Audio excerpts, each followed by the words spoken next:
Apa kuncinya bahagia di dunia? Cung, ibu-ibu, kalau bisa benar jawabnya, hadiahnya umroh. Sama-sama ketemuannya di pintu depan Masjidil Haram.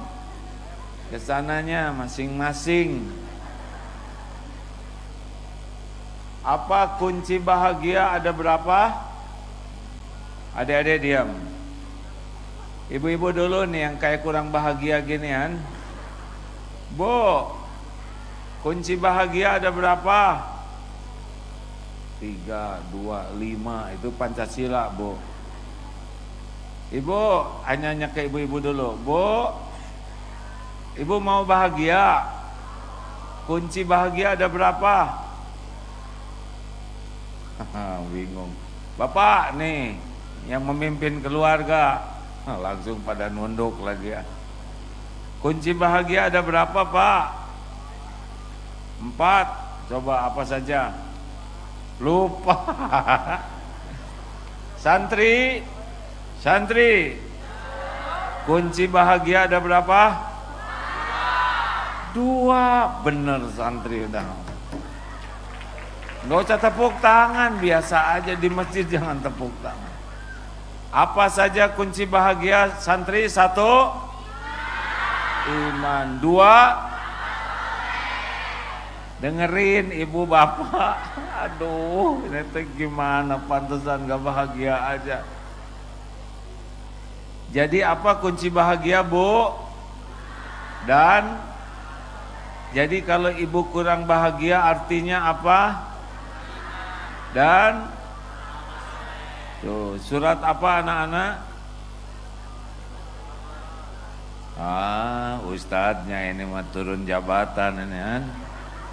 Surat An-Nahl ayat 97. Jadi harus jelas hidup ini mau apa. Hidup di dunia ini cuman mampir sebentar, belum tentu panjang umur. Harus jelas, hidup ini saya ingin bahagia. Bahagia ada di berapa tempat, adik-adik? Kunci sukses itu ada berapa? 2, yaitu iman dan. Apakah orang kaya pasti bahagia? Kaya bahagia tidak? Bisa tidak orang kaya bahagia? Bagaimana caranya kaya tapi bahagia? Orang kayanya kuat iman. Abu Bakar As-Siddiq kaya, Umar bin Khattab radhiyallahu anhu kaya, Utsman bin Affan paling kaya. 8 dari 10 pahlawan Ansor, pelang Badar yang dijamin surga, 8 itu juga orang yang dititipi rezeki lebih oleh Allah. Tapi yang membuat bahagia bukan kekayaannya, melainkan kuat imannya dan kekayaannya menjemput rezekinya jadi amal soleh. Sesudah dapat rezeki dijadikan amal soleh. Jelas? Apakah jadi presiden bisa bahagia? Kuncinya apa? Benar. Jadi casing, harta, gelar, pangkat, jabatan, popularitas, penampilan itu bukan kunci kebahagiaan. Semua itu adalah ujian. Jadi kalau ade nanti jadi pejabat, itu bukan sukses, tapi ujian. Baru sukses kalau pejabat itu dengan jabatannya imannya makin kuat dan jadi amal soleh. Jelas? Bu, jelas tidak Bu? Apa? Jadi kalau ibu kurang bahagia, apa penyebabnya? Sing mantap jawabnya, tidak usah malu-malu kudanil kan. Apa yang menyebabkan kurang bahagia? Dan nah, pertanyaan selanjutnya, kenapa orang imannya lemah atau kurang iman dan kurang amal? Apa penyebab utamanya? Ada dua. Satu,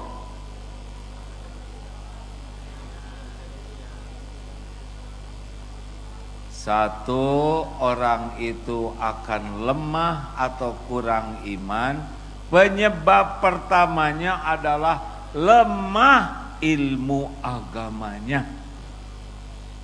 Ulangi apa?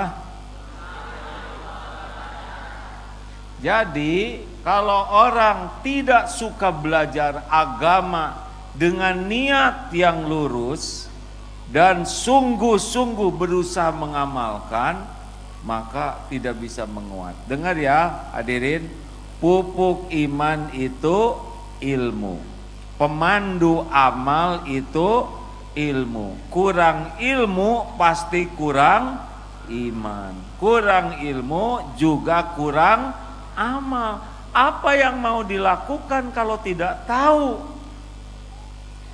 Kemarin di Bandung dicontohkan, Dek boleh berdiri sebentar? Siapa namanya? Oh, Ismail sini, boleh sini dekat supaya tolong islami lagi. Ismail, sekarang perkenalkan diri dalam bahasa Meksiko. Cuman bisa bahasa Indonesia sama Sunda. Bisa tidak memperkenalkan diri coba dalam bahasa Meksiko? Tidak bisa. Nah, kenapa tidak bisa? Karena tidak ada inputnya. Benar? Perkenalkan diri dalam bahasa Indonesia. Nama saya Ismail Maling Zakir. Kenapa bisa menjelaskan? Karena ada inputnya. Kalau tidak ada, tidak bisa. Terima kasih Ismail. Jelas? Bagaimana mau bicara kalau tidak tahu yang mau dibicarakan? Sini sebentar. Salah sendiri, kenapa dekat ya? Coba jelaskan dengan detail Mike Tyson. Seorang petinju yang luar biasa hebat, sekarang sudah pensiun katanya. Gitu. Tolong jelaskan tentang Mao Zedong. Tidak tahu. Terima kasih Ustadz. Tahu tentang Mike Tyson? Tahu sedikit, betul. Maka yang dijelaskannya juga sedikit. Mao Zedong, siapa Mao Zedong? Tidak ada di sini inputnya, tidak ada yang bisa dijelaskan. Kalau orang tidak belajar agama, dia tidak akan kenal Allah. Itu yang paling fatal dalam hidup. Kalau tidak kenal kepada Allah, pasti jarang atau tidak ingat Allah. Kalau tidak ingat Allah, ingat dalil ini, ala bidzikrillah tatmainnul qulub.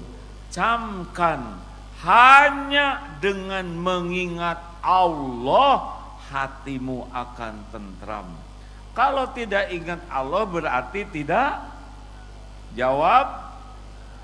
Nah, berarti akan berat hidup ini.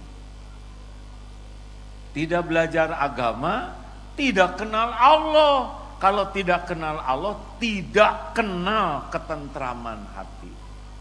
Karena tenangnya hati ini jalannya cuma satu yang asli itu.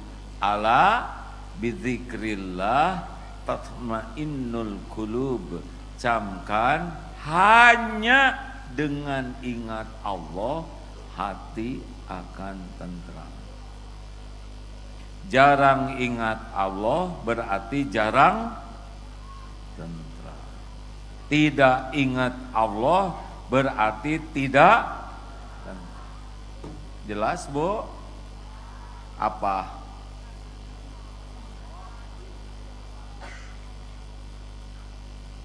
Jadi dengar, Rasulullah Shallallahu Alaihi Wasallam bersabda seperti ini: Man yuridillahu bihi khairon yufaqihu fiddin.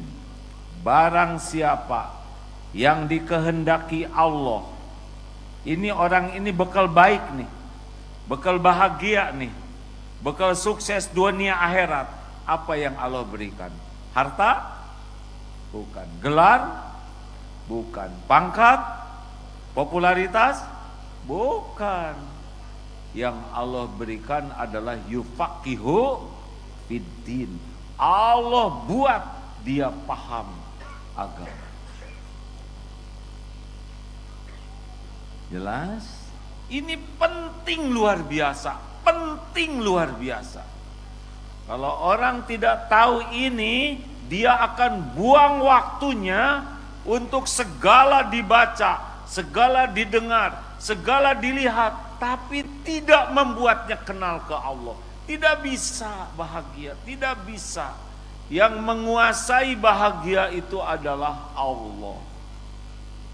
Bahagia itu hanya ada dengan iman dan amal soleh. Makin kuat iman, makin bahagia. Tapi kuncinya adalah ilmu. Itu orang rajin pengajian. Si ibu itu sehari 3 kali kayak makan obat. Tapi kenapa yang berubah cuma seragamnya? Kelakuannya enggak rubah. Tetap GTA, galau tiada akhir. Oh, ada yang kelewat. Maaf ya.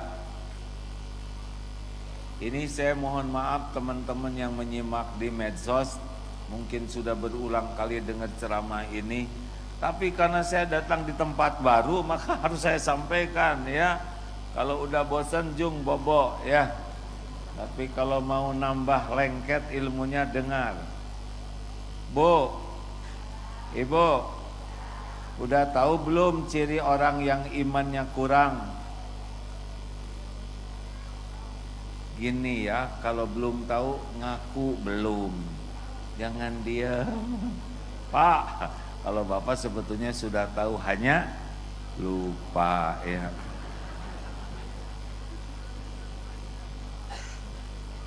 Bu, Pak, nih ciri orang yang imannya kurang. Adek-adek ingat ya, cirinya ada berapa? 3. 1, selalu cemas, galau dengan yang belum terjadi. Jadi kalau sudah ingat nanti, besok yang akan datang urusan dunia, cemas, galau, takut pensiun, takut tidak punya uang, takut keriput, takut anak kebiayai, takut sakit. Ada yang kejadiannya belum, tapi deritanya sudah duluan. Tiap ingat ke depan cemas. Yang kedua, ingat yang lalu sedih, kecewa. Jadi ke depan galau, ke belakang sedih, kecewa, dan yang sekarang capek.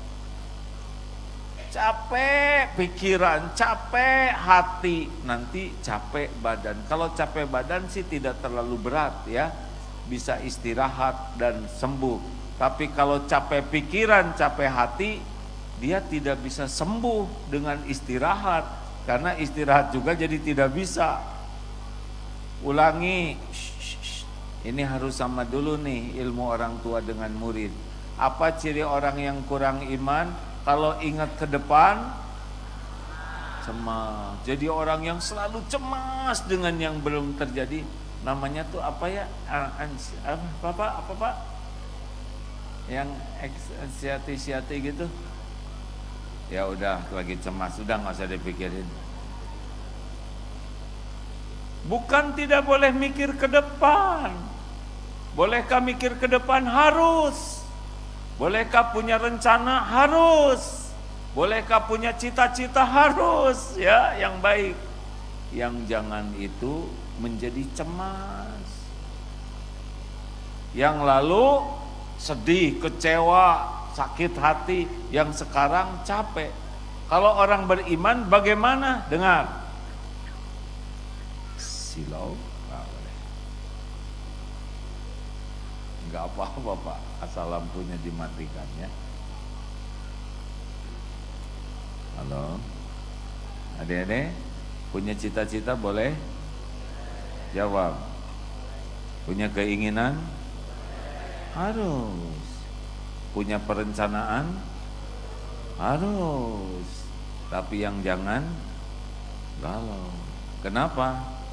Karena bagi orang beriman, dengar, bagaimana nanti itu sepenuhnya dalam kekuasaan Allah.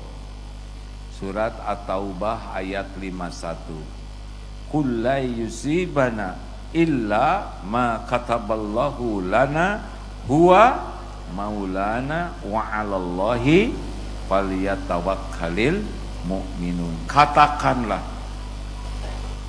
sekali-kali tidak akan menimpa kepada kami kecuali apa yang Allah tetapkan untuk kami. Dialah Allah maula kami, pelindung kami, dan kepadanyalah orang-orang yang beriman bertawakal. Jadi orang-orang yang punya iman, berbaik sangka kepada Allah, bertawakal kepada Allah, sambil disempurnakan ikhtiarnya, disempurnakan doanya. Jadi niatkan amal soleh. Udah, gak usah risau dek, ada Allah. Benar? Ada yang mau kuliah? Siapa yang bisa menentukan adek kuliah?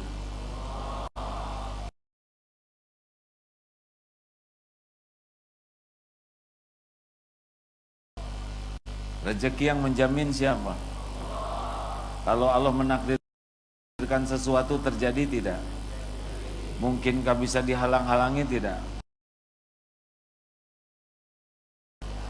Jawab. Kalau Allah tidak menakdirkan terjadi tidak? Jawab. Tidak bisa. Semua hanya bisa terjadi dengan izin Allah. Makanya kalau ingat besok lusa, hari ini semangat sekali beribadahnya. Hari ini semangat sekali beramalnya. Kenapa? Karena hari ini disyukuri, la in syakartum la azidannakum. Saya ingin nanti sukses. Sekarang kuncinya. Ibadahnya yang bagus, akhlaknya yang bagus, belajarnya semangat, amalkan ilmunya. Besok lusa Allah akan menolong kita. Gitu. Orang yang beriman itu bukannya cemas, tapi bikin semangat untuk beramal. Jelas Bu? Bu, si ibu mah ngobrol melulu, dicatat loh oleh malaikat.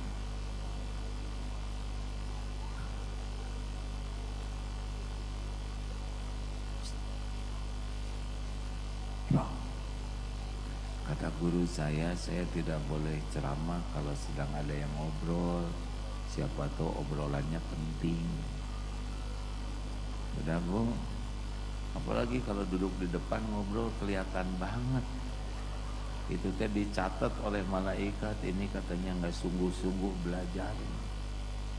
Ada yang sambil belajar buka HP, sibuk, itu nggak akan dikasih ilmunya oleh Allah, nggak bisa. Karena kuncinya itu nanti disebutkan ya, surat Al-Ankabut 69. Orang yang sungguh-sungguh. Adik-adik, pokoknya ibu bapak gak usah cita-cita bahagia, gak usah cita-cita tenang, gak usah cita-cita sukses kalau gak paham ilmu dasar ini. Gak bisa. Karena orang yang tidak paham agama ngarang hidupnya tuh, ngarang sekepikirnya. Kalaupun dia niru, yang ditirunya yang ngarang juga. Gak bisa. Kita ini ciptaan Allah. Hanya Allah yang paling tahu jalan kita bahagia. Bagaimana dengan masa lalu? Orang banyak sedih, kecewa, tidak nerima. Baca surat apa? Al-Hadid ayat 22, 23. Tadi kalau ke depan apa? At-Taubah ayat ini teh kayaknya semua daya ingatnya kuat ya.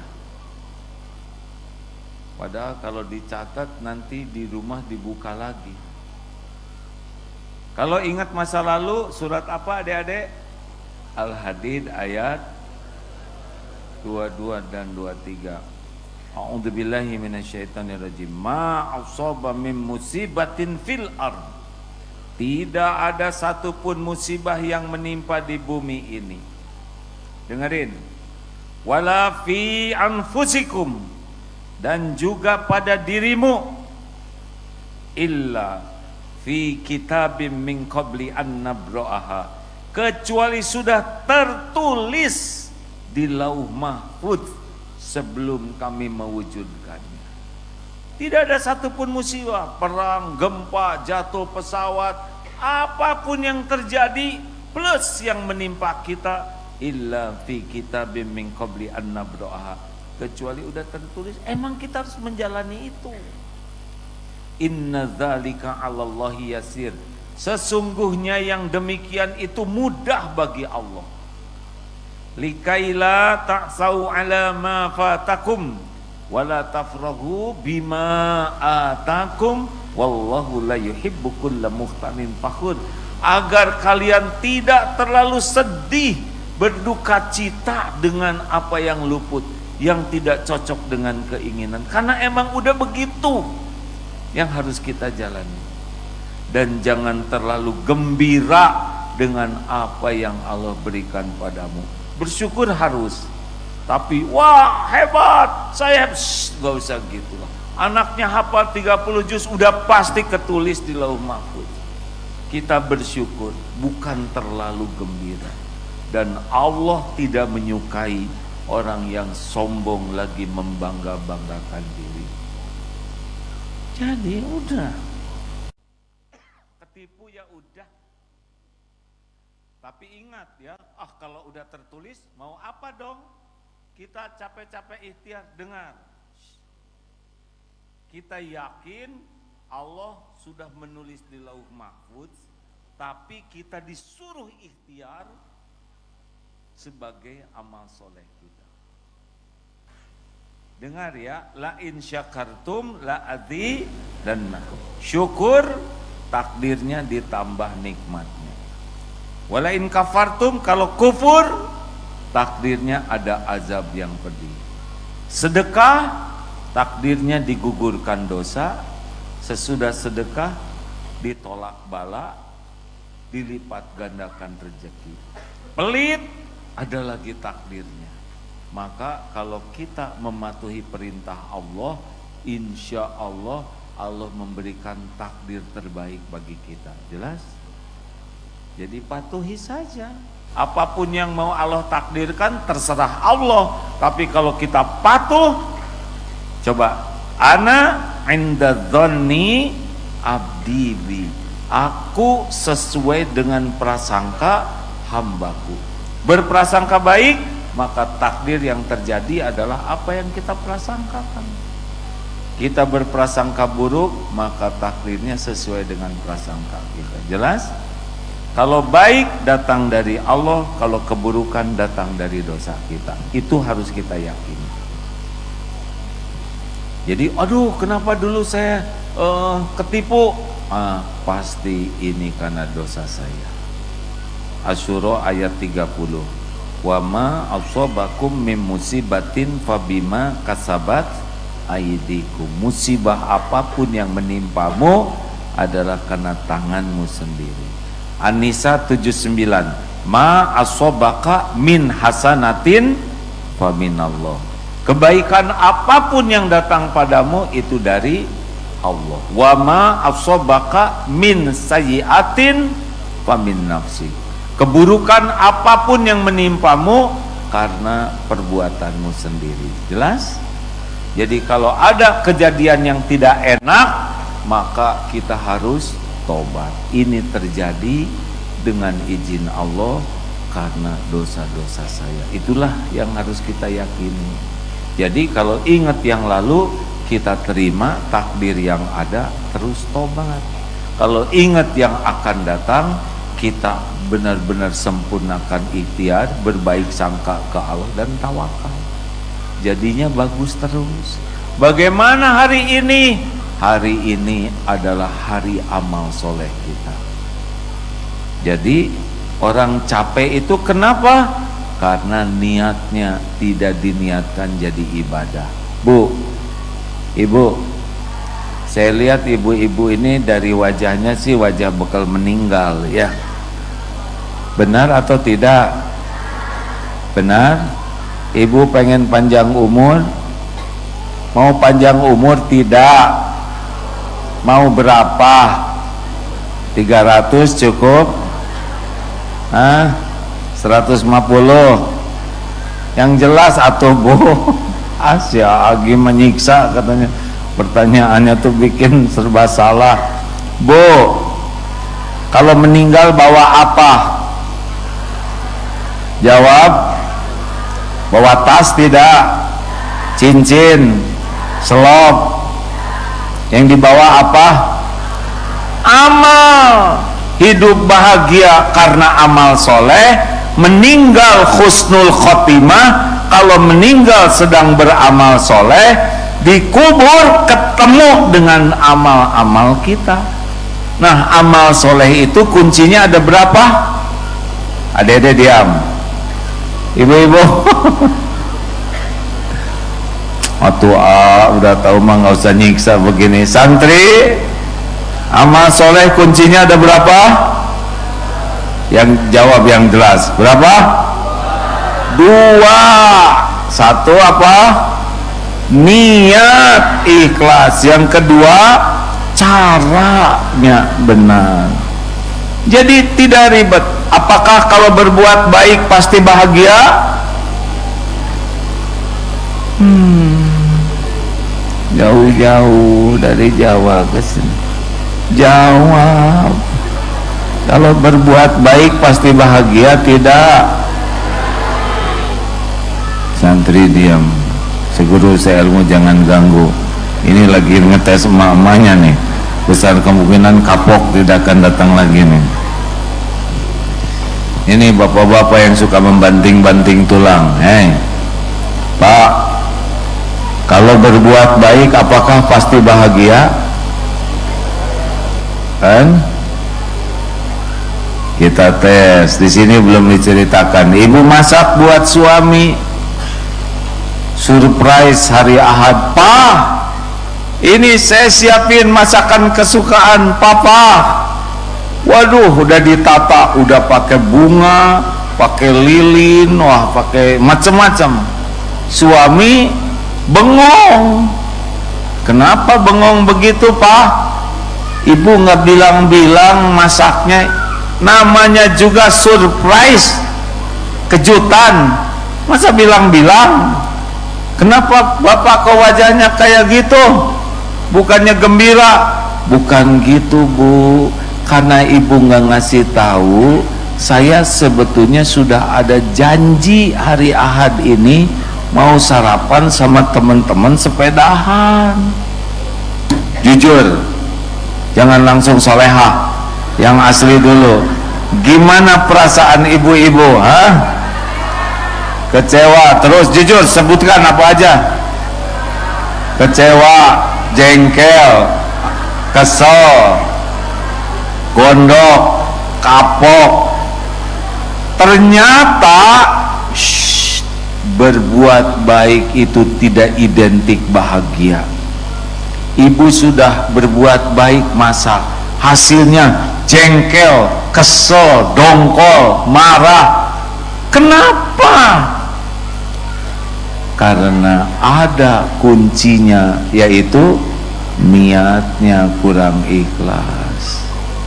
Jadi ibu menderita itu bukan karena ibu kurang banyak berbuat baik, tapi karena kurang, yang jelas kurang. Dengar Raden, emang kalau ibu-ibu ikhlas bagaimana? Begini. Oh, ini tegang semua. Kalau ibu-ibu ikhlas begini, Pak, sarapan dulu, Pak. Aduh, Bu, maaf, gimana ya, saya ada janji. Apa-apa? Saya ada janji, Pak. Ingat. Saya iklanin. Ingat. Janji dalam Islam adalah hutang. Papa lebih wajib makan sama teman-teman, memenuhi janji, daripada makan sama saya. Tapi ibu udah masak, tenang Pak, saya masak, saya niatkan jadi amal soleh. Allah sudah melihat saya masak dari jam 2. Nah, itu nggak ikhlas. Nyebut 2 ini agak pamer ya. Tenang Pak, semuanya sudah dilihat Allah, semuanya sudah dicatat oleh Allah. Hanya takdirnya kita belum makan sama-sama, bahkan jadi pahala ridho dan pahala sabar. Berangkat sayang, jangan kau ragukan hatiku. So sweet. Saya tahu pikiran si bapak. Istri saya mah jauh, udah nggak masak juga ngambek weh tetep.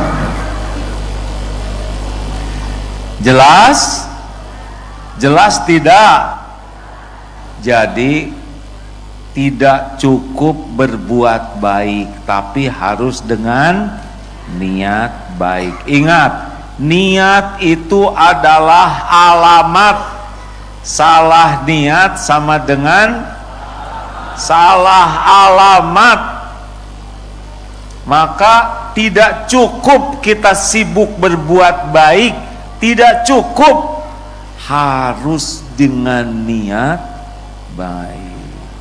Ini kan bapak bekerja, ibu juga ngurus keluarga, tapi kenapa kok susah bahagia? Pasti masalah niat.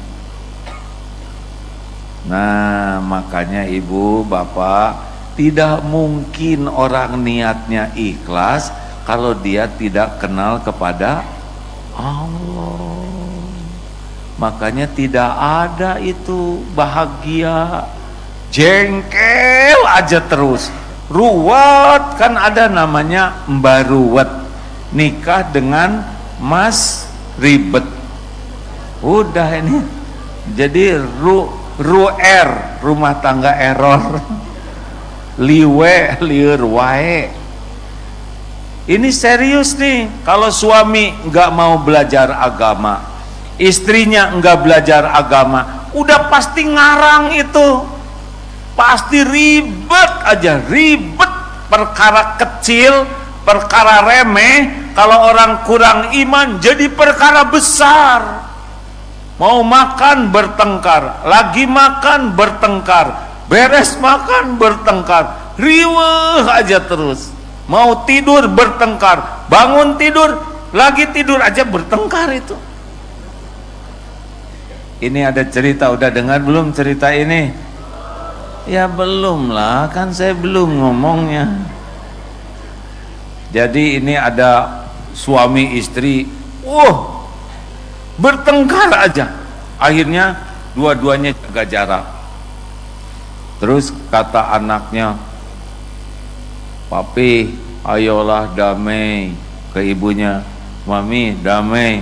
Akhirnya karena diajak anaknya, ketemulah tuh suami istri itu bicara. Kata suaminya, Bu, maafkan saya ya, semua masalah di rumah tangga ini karena salah saya. Sebagai kepala keluarga belum bisa memimpin dengan baik. Kata istrinya, maafkan saya P, sebetulnya mami yang salah. Karena mami itu suka ngelawan terus, ngebantah terus dan kebanyakan. Oh enggak begitu papi, kalau papi bisa jangan gitu mami ini. Akhirnya nggak jadi akurnya hadirin. Saking dua-duanya ngaku salah. Dasar nggak mau kalah. Mengerti? Jelas tidak nih? Ibu mau bahagia tidak? Mau tidak? Shh, Bu, Ibu teh kan nikah teh tadinya pengen bahagia, betul tidak? Makanya milih si dia teh kan ibu pengen bahagia, betul Bu? Ternyata salah satu sumber penderitaan ibu siapa? Sabar Pak, tenang Pak. Bapak juga kan gitu ya kan? Walau gunung kan kudaki, lautan ku seberangi demi engkau. Menyangkanya bakal bahagia, sesudahnya ternyata bagaimana Pak? Salah satu sumber penderitaan Bapak siapa? Sebetulnya Bu, iya gimana ya, sebetulnya saya tuh gini asalnya tuh saya tuh ingin tuh suami saya tuh jadi hafiz Quran, berakhlakul karimah, hartanya melimpah, penuh dengan karohmah. Tapi kan yang seperti itu nggak mau sama ibu harus sing sadar. Ibu terima yang ada, sabar ya Pak ya. Salah satu kunci ibu bahagia ya, kalau ibu sudah belajar agama dengan benar adalah jangan terlalu cinta sama suami. Itu sebab suami ibu belum tentu, bukan belum tentu cinta, belum tentu panjang umur Bu. Ibu, yang menyebabkan ibu menderita itu adalah terlalu berharap dari suami. Sedangkan kalau saya lihat dari depan, ini maaf ya, suami ini jenis-jenis yang tidak bisa diharapkan. Maaf Pak, wah yang siapa ngaruksak. Jujur Pak, kita kan boro-boro ngebahagiakan istri, ngebahagiakan diri sendiri aja susah, benar atau benar? Dong, ngaku dia. Jadi bagaimana kalau sudah tahu agama Bu, berumah tangga itu ladang amal soleh. Jadi suami ibu tuh adalah ladang amal. Kelebihannya ibu syukuri, ibu berpahala. Kekurangan suami ibu sabar, dan ibu membantu memperbaikinya, ibu dapat pahala, nggak ada ruginya. Sama Bapak juga Raden, ya tadinya saya tuh ngarep-ngarep istri saya teh soleha, hafiz, yang gitu kan nggak mau sama Bapak, udah yang ada aja. Kebaikan istri Bapak syukuri, Bapak berpahala. Kekurangan kesalahan istri Bapak sabar, dan Bapak membantu memperbaikinya, Bapak dapat pahala. Gitu kalau diniat ladang amal. Sama ngurus anak ini ladang amal, semuanya ladang amal. Kalau diniatkan jadi ladang amal, hidup lebih ringan, karena yang memberikan ngebulak-balik hati bukan kita, melainkan Allah. Kesimpulan, satu, jangan pernah berhenti belajar, karena semua pertolongan Allah lewat hidayah, ilmu kuncinya.